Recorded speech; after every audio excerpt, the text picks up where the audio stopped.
Halo, apa kabar semua? Saya doakan semoga dalam keadaan baik-baik aja dan selalu dilancarkan puasanya.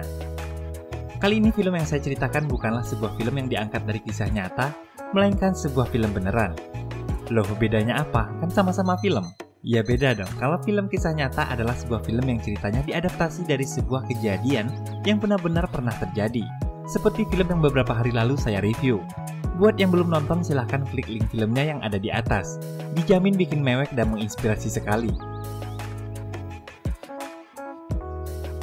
Film kali ini merupakan sebuah film drama misteri yang mampu mengacaukan psikologi penontonnya.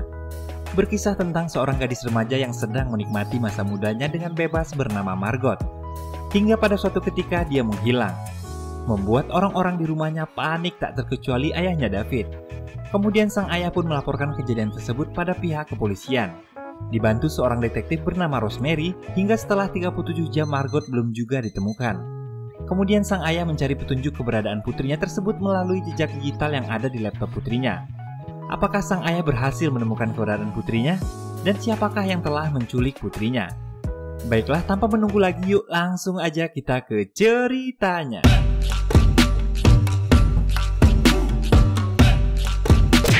Film Searching merupakan film yang dari awal hingga akhir kita hanya akan disuguhkan oleh layar dari berbagai elektronik. Seperti komputer, laptop, handphone, maupun rekaman CCTV. Film dibuka dengan David yang melihat kenangan masa lalu keluarganya melalui komputer. Dalam film ini, David dan Pamela merupakan pasangan yang tinggal di San Jose, California. Dan memiliki anak bernama Margot. Keluarga ini selalu mengabadikan setiap momen yang mereka lakukan dengan merekam dan menyimpannya di dalam komputer. Mulai dari bermain bersama, mengantar Margot untuk pertama kalinya sekolah, maupun momen-momen menarik lainnya. Sampai akhirnya suatu ketika Pamela didiagnosa menderita penyakit kanker kelenjar getah bening yang membuatnya harus beristirahat total. David sebagai suami tak tinggal diam. Dia berusaha semaksimal mungkin dalam membantu istrinya untuk sembuh dari penyakitnya. Berbagai cara mereka lakukan, mulai dari rutin tes kesehatan, sampai mengikuti program olahraga untuk penyembuhan kanker. Usaha yang dilakukan David dan Pamela pun tak sia-sia. Lama-kelamaan kondisi Pamela mulai membaik. Hal itu membuat Pamela mampu menghadiri acara penampilan piano dari anaknya. Betapa bangganya semua orang pada saat melihat penampilan Margot tersebut di atas panggung. Tak terkecuali Pamela.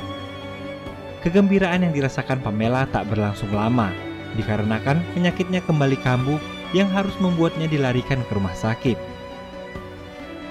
Hingga akhirnya Pamela pun meninggal dunia.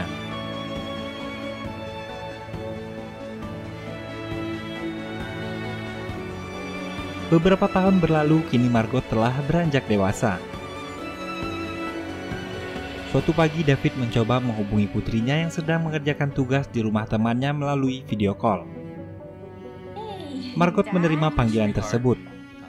Akan tetapi dia melakukan percakapan dengan terburu-buru dan langsung menutupnya. Setelah itu David menerima panggilan video call dari saudaranya yang bernama Peter Kim. Dalam video sembari berbicara terlihat Peter yang sedang memasak. Yo, what am I looking at? Exactly. Dan tiba-tiba tak sengaja David melihat setoples ganja di meja dapur milik Peter. Peter yang kaget pun segera menyembunyikan benda tersebut.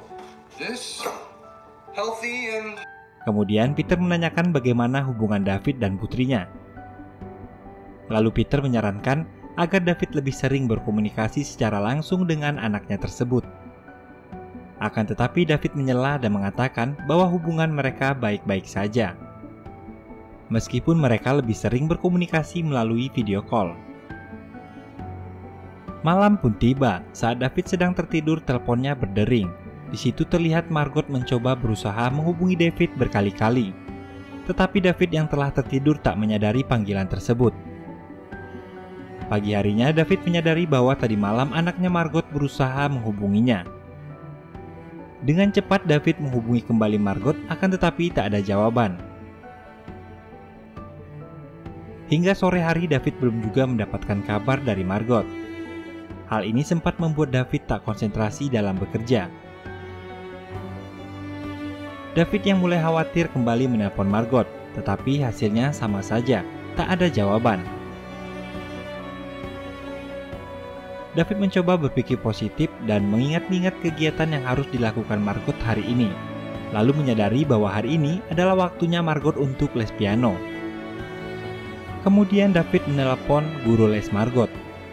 Betapa terkejutnya dia ketika guru les piano tersebut mengatakan bahwa sejak 6 bulan yang lalu Margot sudah tak lagi mengikuti les piano dengannya. David mulai panik dan dengan cepat menghubungi saudaranya Peter. Di sini Peter memberikan solusi agar David mencari tahu keberadaan anaknya dengan menghubungi teman-teman Margot. Dikarenakan David selama ini tak mengetahui siapa saja teman-teman dekat anaknya dan tak memiliki kontak mereka, dia lalu mencarinya di media sosial milik Margot. Akan tetapi akun media sosial milik Margot tersebut semuanya terprivasi, sehingga tak bisa dilihat oleh siapapun. David yang kebingungan mulai mencari data teman-teman istrinya. Setelah beberapa menit mencari, akhirnya ditemukan nomor dari ibunya Ishak, yaitu salah satu teman sekolah Margot. David lalu menanyakan tentang keberadaan Ishak pada ibunya. Mungkin Ishak tahu di mana keberadaan Margot saat ini. Ibu Ishak menjawab bahwa Ishak sedang camping bersama teman-temannya ke gunung dan mungkin saja Margot ikut bersama mereka. Camping. Isaac is camping with his friends. Margot was definitely invited. Di sini perlahan David mulai tenang, akan tetapi ada kekesalan di dalam hatinya. Dikarenakan Margot telah berbohong padanya tentang les piano yang sudah lama tak diikutinya. Margot Kim canceled her classes 6 months ago. Padahal setiap berangkat David selalu memberikan uang lesnya. Keesokan paginya Ishak menelpon David dan menyampaikan bahwa Margot tak pernah datang menemuinya. She never came. David pun akhirnya mulai memutuskan untuk meminta bantuan dari kepolisian untuk mencari anaknya. Tak lama kemudian, seorang detektif bernama Rosemary Fick menghubunginya dan mengatakan bahwa dia adalah sersan yang ditugaskan untuk menangani kasus hilangnya Margot. Pada saat itu, Rosemary meminta David menceritakan seluruh kronologi menghilangnya anaknya tersebut. Sambil berbicara, David mencoba mencari tahu tentang sepak terjang detektif Rosemary di internet, karena dia ingin memastikan bahwa detektif yang menangani kasus anaknya adalah orang yang telah teruji. Dan ternyata Rosemary pernah mendapatkan gelar sebagai detektif terbaik selama dia mengabdi. Margot with her car didn't return home Thursday evening. Detektif Rosemary meminta David untuk memberikan informasi lebih detail tentang Margot, dan David pun memberitahukannya. Keesokan harinya, David terpikir untuk membuka laptop Margot dan berusaha login ke akun Facebook miliknya, dan setelah menebak-nebak password, dia pun berhasil masuk. Dia mulai menghubungi satu persatu teman Margot yang ada di Facebook dan menanyakan kalau mereka mengetahui keberadaan Margot. When was the last time you saw her? Tuesday. Her locker's near me. Alright. Kemudian semua informasi yang didapatkannya tersebut dikirimkan ke detektif Rosemary. Dan dari percakapan dengan beberapa orang teman anaknya itu pun, David perlahan mulai mengetahui bahwa ternyata anaknya Margot adalah seorang anak yang pemurung dan jarang berkumpul dengan teman-temannya. Dari semua informasi yang berhasil dia kumpulkan, diketahui bahwa orang yang terakhir dikunjungi Margot adalah Abigail. Karena sebelum menghilang diketahui mereka baru saja mengerjakan tugas kelompok bersama pada jam 9 malam, tepatnya beberapa jam sebelum Margot menghubungi David. Dalam percakapan tersebut, Abigail memberitahukan bahwa dia tak terlalu dekat dengan Margot. Dan dia hanya mengetahui bahwa Margot sering membuka aplikasi Tumblr dan menyarankan David untuk membukanya. David pun membuka aplikasi tersebut dan tak menemukan apa-apa kecuali postingan Margot dengan sebuah caption pendek. Malam harinya, detektif Rosemary mengirimkan rekaman CCTV pada David. Di dalamnya terlihat mobil Margot yang mengarah keluar kota. David pun mulai berpikir kemana Margot akan pergi. Hingga kemudian dia melacak transaksi perbankan anaknya dan menemukan data transaksi bahwa uang yang selama ini dia berikan untuk les piano ternyata selalu disimpan Margot ke dalam rekeningnya. Akan tetapi anehnya pada 6 hari yang lalu Margot mengirimkan semua uangnya tersebut ke sebuah akun anonim sebesar $2.500. David tambah curiga dan mulai mencari lebih dalam. You don't think she's involved with anything serious, right? Di akun Instagram milik Margot. Ditemukanlah salah satu orang yang mencurigakan berkomentar di salah satu postingan anaknya. Orang tersebut bernama Derek. David berhasil mendapatkan kontak milik Derek, yang dia yakini tahu di mana keberadaan anaknya. Tapi Derek tidak mengakuinya dan berkata bahwa dia sedang menonton konser saat hari kejadian Margot menghilang. David yang mulai putus asa ditelepon oleh Rosemary dan mengatakan dia menemukan sebuah fakta baru, bahwa Margot ternyata telah membuat kartu identitas palsu dan dia menyimpulkan bahwa uang yang diambilnya tersebut telah digunakan Margot untuk kabur dari rumah. Detektif Rosemary lalu menambahkan bahwa selama ini memang banyak kasus anak muda seperti ini, di mana mereka tak tahan dengan keadaan di rumah dan dengan sengaja menyembunyikan keuangan mereka dari pantauan orang tua. Lalu dia menambahkan kemungkinan besar Margot tidak menghilang, akan tetapi sengaja kabur dari rumah. David yang belum puas dengan pernyataan dari detektif mencoba untuk mencari petunjuk dengan melihat riwayat aplikasi yang sering digunakan oleh Margot. Ada sebuah situs yang dicurigai olehnya, yaitu sebuah situs bernama YouCashNow, tempat orang-orang melakukan video blogging. David mencoba untuk live streaming di situs tersebut dengan menggunakan akun milik Margot. Pada saat live streaming tersebut didapati sebuah akun yang langsung join dan tak lama langsung keluar. Dan akun tersebut bernama Fish and Chip.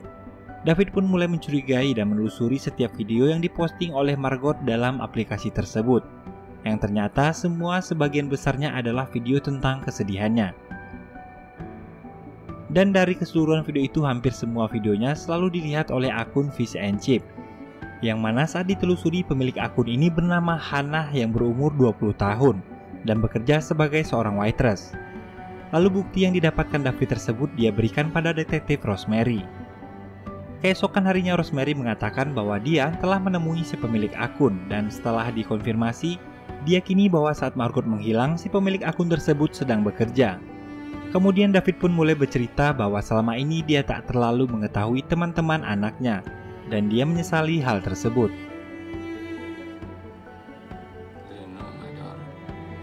Ketika David hendak mematikan laptopnya, tak sengaja dia melihat pemandangan danau yang sering dikunjungi Margot yang bernama Danau Barbosa.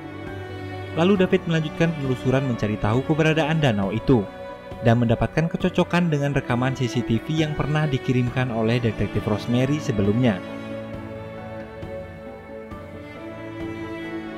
Pada saat itu juga David langsung bergegas pergi ke tempat tersebut. Sesampainya di sana, David menemukan gantungan kunci milik anaknya. Hal ini menambah keyakinan David bahwa Margot tidak berniat kabur darinya, akan tetapi telah terjadi sesuatu pada anaknya. David segera menghubungi detektif Rosemary dan polisi untuk segera datang ke sana. Para polisi mulai melakukan pencarian dan pagi harinya mereka menemukan mobil Margot di dasar danau. Akan tetapi di dalam mobil itu tidak ditemukan seorang pun di dalamnya. Polisi hanya menemukan uang sebesar $2.500 dan jejak darah di dashboard penumpang mobil. Setelah penemuan mengejutkan itu, detektif Rosemary melakukan press release dan mengatakan bahwa ini merupakan murni kasus penculikan. Berita ini pun tersebar dengan cepat ke berbagai media. Tim SAR dan para relawan turut membantu melakukan pencarian besar-besaran di sekitar TKP. Sampai beberapa hari kemudian pencarian belum juga menemukan titik terang. Akhirnya pencarian tersebut dihentikan sementara. Bukan hanya di media televisi, tetapi berita hilangnya Margot juga tersebar luas di media sosial hingga menjadi trending topik. Pemberitaan itu membuat orang-orang yang awalnya tak peduli menjadi bersimpati. Teman-teman yang awalnya tak peduli juga mulai memanfaatkan simpati masyarakat yang begitu luas itu sebagai cara untuk menaikkan follower akun sosial media mereka. Termasuk Derek yang memposting bahwa Margot saat ini bersamanya. David yang kesal mengetahui hal itu menemui Derek dan membuat kekacauan di depan umum. Dikarenakan kejadian tersebut, David akhirnya dilarang oleh detektif Rosemary untuk membantu kepolisian dalam upaya mencari keberadaan Margot. All I'm trying to do is to help you find my daughter. I know, but you can't see things clearly.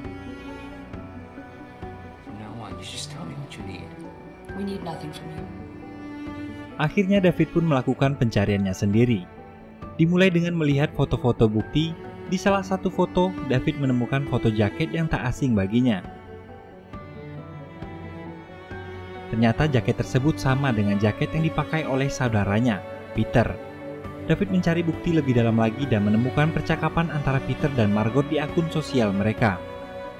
Ternyata selama ini Peter dan Margot sering melakukan hal-hal aneh di malam hari dan merahasiakannya dari David.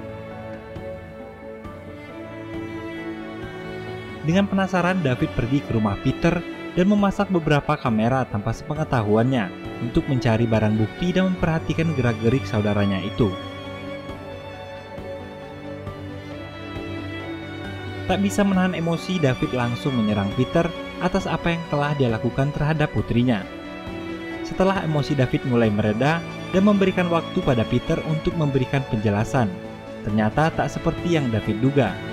Ternyata Peter hanya mengajak Margot untuk memakai ganja bersamanya, dan hal itu pun berawal dari secara tak sengaja Margot menemukan toples ganja milik Peter di rumahnya. Peter kemudian menambahkan bahwa sebenarnya Margot hanya menginginkan agar ayahnya selalu bersamanya. Terlebih lagi semenjak kepergian ibunya, Margot merasa kesepian. Dan semenjak itu juga David tak pernah membahas tentang istrinya itu. I just thought it would fix itself. Setelah beberapa saat, detektif Rosemary menghubungi David. Dia mengatakan bahwa pelaku penculikan Margot telah tertangkap. Berita tentang penangkapan tersebut mulai disiarkan di televisi. Area Margot Kim, missing now for 5 days, has just been tragically declared dead. Ternyata pelakunya bernama Randy Carte, yang merupakan seorang residivis atas kasus kepemilikan narkoba dan kejahatan seksual.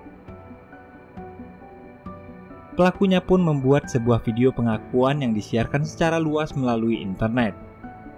Dia mengakui bahwa telah membunuh Margot dan memasukkannya ke dalam koper sebelum dia bunuh diri. Tapi David tetap keras kepala dengan meyakini bahwa Margot belum meninggal, dengan alasan bahwa bukti yang masih kurang dan jasadnya masih belum diketemukan. David pun menanyakan kejelasan dari semua bukti yang telah dikumpulkan detektif Rosemary, mulai dari mobil Margot, darah yang ditemukan di dashboard penumpang, hingga siapa sebenarnya pria yang mengaku telah membunuh anaknya itu. Rosemary yang belum mengetahui identitas tersangka mengatakan bahwa dia tak mengenalnya. David yang putus asa mulai mencoba mengikhlaskan kejadian tersebut.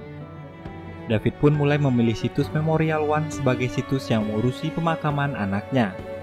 Di saat David memasukkan foto kenangan Margot, dia melihat wajah seseorang yang tak asing. Foto tersebut mirip dengan foto yang dipakai akun Fish and Chip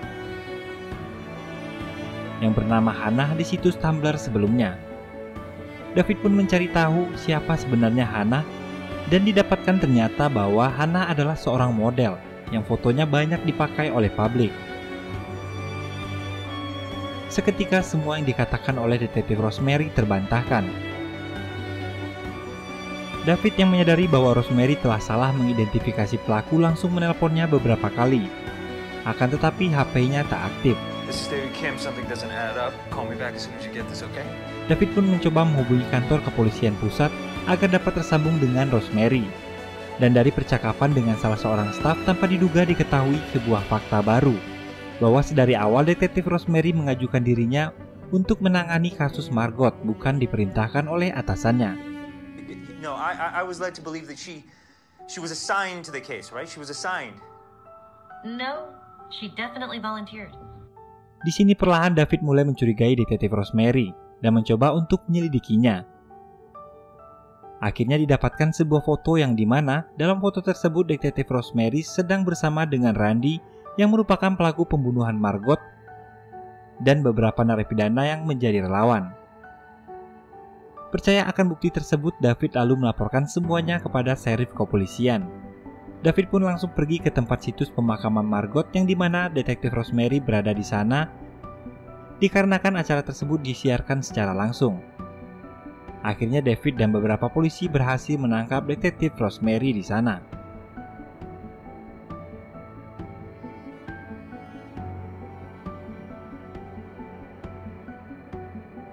Scene pun langsung berpindah ke ruang interogasi kepolisian.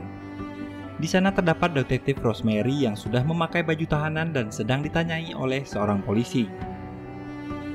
Provide today pertaining to the crimes you are accused of after your arrest 1 week ago. The DA's office will then consider leniency in any charges related to the case. Pada saat itu juga semua kebenaran mulai terungkap. Di malam hari saat Margot menghilang, detektif Rosemary mendapat telepon dari anaknya Robert. Robert menceritakan kepada ibunya tersebut bahwa dia telah mendorong seorang wanita masuk ke dalam jurang. He said there's a girl down there. I accidentally pushed a girl down there. Robert sendiri ternyata merupakan pemilik asli dari akun Fish and Chip dan sering mengamati aktivitas Margot melalui media sosial. Dikarenakan sejak di bangku sekolah, Robert telah menyukai Margot. Untuk dapat lebih dekat lagi dengan Margot, Robert mulai mengikuti akun Tumblr-nya dan mulai mengarang cerita palsu tentang latar belakangnya, mulai dari ibunya yang terkena kanker hingga keluarganya yang membutuhkan uang. Hal tersebut membuat Margot merasa prihatin dan mentransfer uang sebesar $2.500 pada Robert. Dan ternyata akun bank anonim yang berada di awal film adalah milik Robert. Pada malam itu mereka yang saling mengenal lewat situs Tumblr berjanji untuk saling bertemu wajah. Mereka berjanji bertemu di danau. Kemudian Robert pun membuntuti Margot dari belakang dengan tujuan akan menceritakan segalanya. Dan sekaligus mengembalikan uang yang dipinjamnya tadi, serta meminta maaf karena telah menipunya.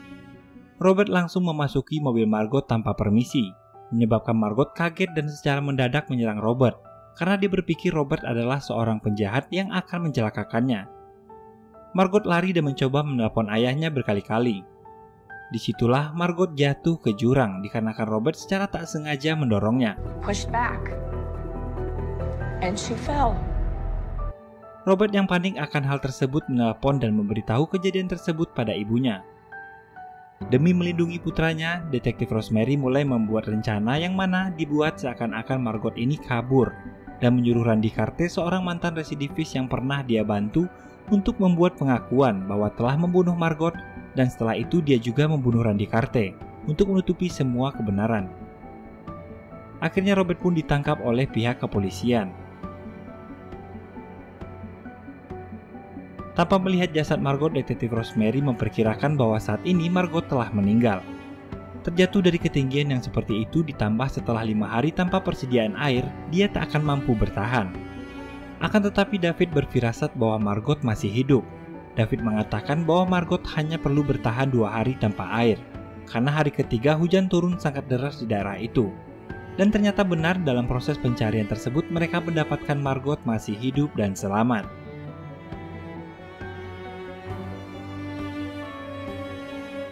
Film pun diakhiri dengan foto David dan Margot tersenyum setelah kejadian itu. Dan film pun selesai.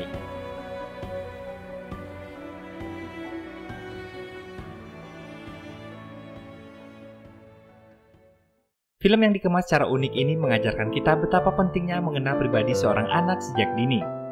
Bukan hanya sebatas memenuhi setiap keinginannya saja, tapi sebagai orang tua, kita juga harus mengetahui bagaimana lingkungan dan pergaulan si anak, agar kita dapat membimbing dan sekaligus menjadi sahabat bagi mereka. Film yang dibintangi oleh John Go ini mendapat rating 7,9 di IMDb. Plot twist yang tak diduga di akhir cerita film ini menurut saya menjadi salah satu faktor film ini mendapat rating yang cukup tinggi. Baiklah, mungkin sekian dulu cerita kita hari ini. Jika kamu suka dengan video-video di channel ini, silahkan klik tombol subscribe agar kamu tak ketinggalan cerita film-film seru lainnya. Dan jika kamu suka dengan film ini, silahkan klik tombol like-nya. Akhir kata, saya pamit undur diri. Sampai jumpa di alur cerita film lainnya. Assalamualaikum warahmatullahi wabarakatuh. Bye-bye.